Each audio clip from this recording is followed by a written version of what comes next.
Friends, अभी right now जो latest update है इंडिया और अमेरिका के बीच में जो ट्रेड डील चल रही है, उसके रिगार्डिंग यही है कि जो 25 अगस्त को जो अमेरिका की टीम आनी थी ट्रेड डील के लिए, फर्दर टॉक्स के लिए, वो अभी राइट नाउ कैंसिल कर दी गई है। हो सकता है कि वो पोस्टपोन हो, अभी डेट अभी कुछ उन्होंने अनाउंस नहीं की है और रीज़न भी अभी कुछ उन्होंने दिया नहीं है।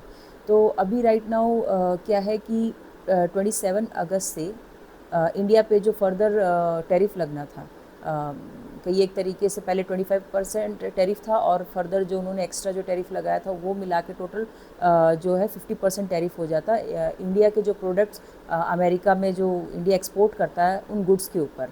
बेसिकली क्या है कि वहाँ के लोगों को 50% टैरिफ देना पड़ेगा, यानी कि कई एक तरीके से जो इंडियन प्रोडक्ट्स हैं जो अमेरिका में जाके बिकते हैं वो महंगे हो जाएंगे। तो जाहिर सी बात है कि वहाँ के लोग जो हैं उन प्रोडक्ट्स की वहाँ के लोग जो है वो कम खरीदेंगे, क्योंकि महंगे हो जाएंगे तो कौन खरीदता है। अगर उसका कोई सस्ता ऑप्शन मिलता है तो लोग उसकी तरफ जाते हैं। तो हमारे जो प्रोडक्ट्स हैं उनकी जाहिर सी बात है डिमांड कम होगी, क्योंकि वो महंगे हो जाएंगे। अब जाहिर सी बात हो, जो महंगे प्रोडक्ट्स उनको उसकी जो कीमत हो चुकानी भी तो वहाँ के लोगों को ही होगी।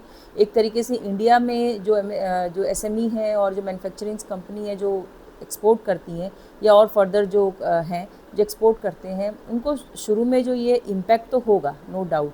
लेकिन ये जो इम्पैक्ट होगा ये थोड़ा शुरुआती दौर का ही होगा, उसके बाद धीरे धीरे सब सेटल हो जाता है। जैसे प्रोडक्ट्स की डिमांड घट जाएगी या फिर हमें अपने प्रोडक्ट्स की जो एक तरीके की हमें क्वालिटी भी मेंटेन करनी है।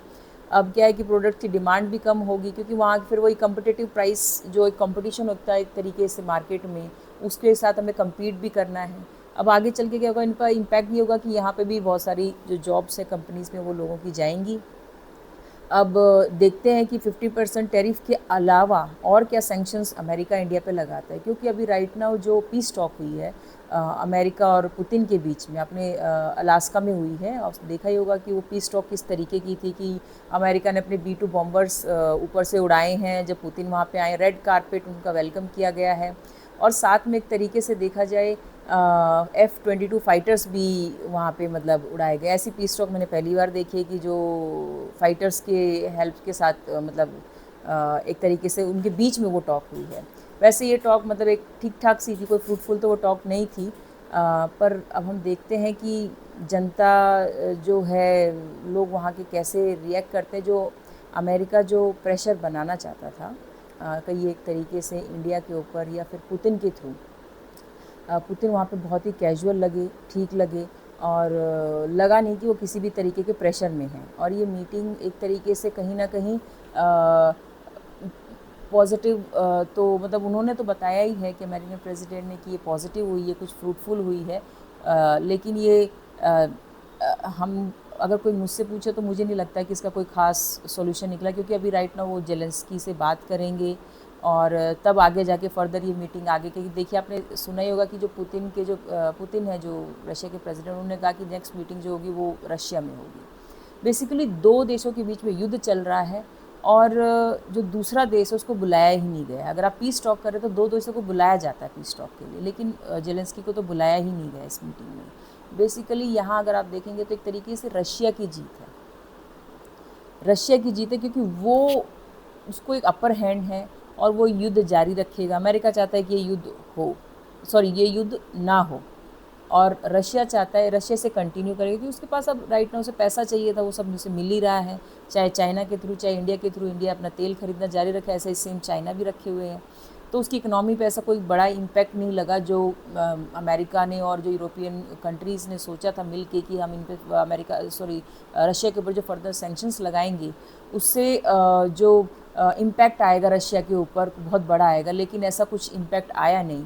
लेकिन एक तरीके से देखा जाए तो इस इंसिडेंट ने जो ये वॉर हुई है यूक्रेन की और रशिया की, इसने बहुत सारे जो बड़े कंट्रीज़ हैं जो जैसे चाइना के चाहे इंडिया की, इनको एक तरीके से एक सबक दिया है और एक चीज़ सिखाई है कि आपको फर्दर जैसे जो कंपनीज़ इंडिया में, अमेरिका की जो कंपनीज़ है, जो फॉरेन कंपनीज़ है जिनकी इन्वेस्टमेंट है इंडिया में, जैसे इंडिया भी इस तरह का कोई युद्ध करेगा तो वो भी भाग जाएंगी। और कैसे जैसे रशिया ने सर्वाइव किया, उसने तो अपने तेल के बल पे कर लिया, लेकिन इंडिया और चाइना कैसे करेंगे, क्योंकि उनका मेन काम जो है वो तो बेसिकली एक्सपोर्ट का ही है, उनका बिज़नेस का ही मेन काम है। तो देखते हैं कि आगे क्या होगा इसमें, मतलब कितनी प्रेशर टेक्निक जो अमेरिका के प्रेसिडेंट है वो अपनाएंगे। अभी राइट नाउ तो वो कुछ फेक बयान ही देते हैं, जैसे कि इंडिया ने तो रशिया से तेल खरीदना बंद कर दिया है। पर ये जनरली मुझे ऐसा लग रहा है फेक खबर है। ऐसा कोई सामने न्यूज़ नहीं आई कि इंडिया ने खरीदना बंद कर दिया। इंडिया का तो तेल वहाँ से लेना भी जारी ही है रशिया से। अब आता है कि जो इंडिया के एक ICRIER करके इंस्टीट्यूट है, जो रिसर्च इंस्टीट्यूट है, वो जो इंडियन गवर्नमेंट को बेसिकली सुझाव देती है, जो इंडिया का जो कहिए बिज़नेस के ऊपर हो या फिर जो इंटरनेशनल पॉलिसी इंडियन गवर्नमेंट को हेल्प करती है या बिज़नेस के रिगार्डिंग एक डायरेक्शन देती है, किस तरह क्या हमारा जो बिज़नेस हो कि उसको डायरेक्शन देती है, कहाँ कहाँ हमें इन्वेस्टमेंट करनी चाहिए, या फिर हमारी जो डेवलपमेंट्स हैं उसके रिगार्डिंग हमें डाटा प्रोवाइड करती है। तो उसके as per this institute ICRIER जो इम्पैक्ट पड़ेगा, जो अमेरिका का जो टैरिफ लगा है इंडिया के ऊपर, उसका जो इम्पैक्ट पड़ेगा वो जनरली जो पड़ेगा वो 7 to 8% जो इंडिया एक्सपोर्ट करता है गुड्स के, उसके ऊपर ये इम्पैक्ट पड़ेगा, डेफिनेटली पड़ेगा। लेकिन इंडिया को भी कहीं ना कहीं एक डाइवर्सिफिकेशन का मतलब होता है ना कि सबक मिला है कि हमें एक ही कंट्री पे नहीं डिपेंड करना है कि भाई हम उसी कंट्री को अपना सामान बेचें। सामान हमें पूरे वर्ल्ड में बेचना चाहिए, वर्ल्ड मार्केट के लिए अवेलेबल होने चाहिए। स्पेशली इंडिया को कोशिश करनी चाहिए अमेरिका और जितना हो सके यूरोपियन यूनियन, क्योंकि यही लोग उसके वो क्या कहते हैं बंदर हैं जिन्हें वो हंटर मार के डराता रहता है, और वही उसके मतलब उसके डायरेक्शन पे ही चलते हैं। अब आप देखिए कि जो रशिया और वॉर हो रही थी जो इसके बीच में, यूक्रेन के बीच में, तो इसमें हासिल कुछ नहीं हुआ। रशिया ही मतलब अपर हैंड पे ही, उसने अपने थोड़े से जो उसके पास जो पावर है उसने अपना यूज़ कर लिया है, और कहीं ना कहीं देखिए कि यूक्रेन को कुछ हासिल नहीं हुआ। एज एन कंट्री उसको नुकसान ही झेलना पड़ा है।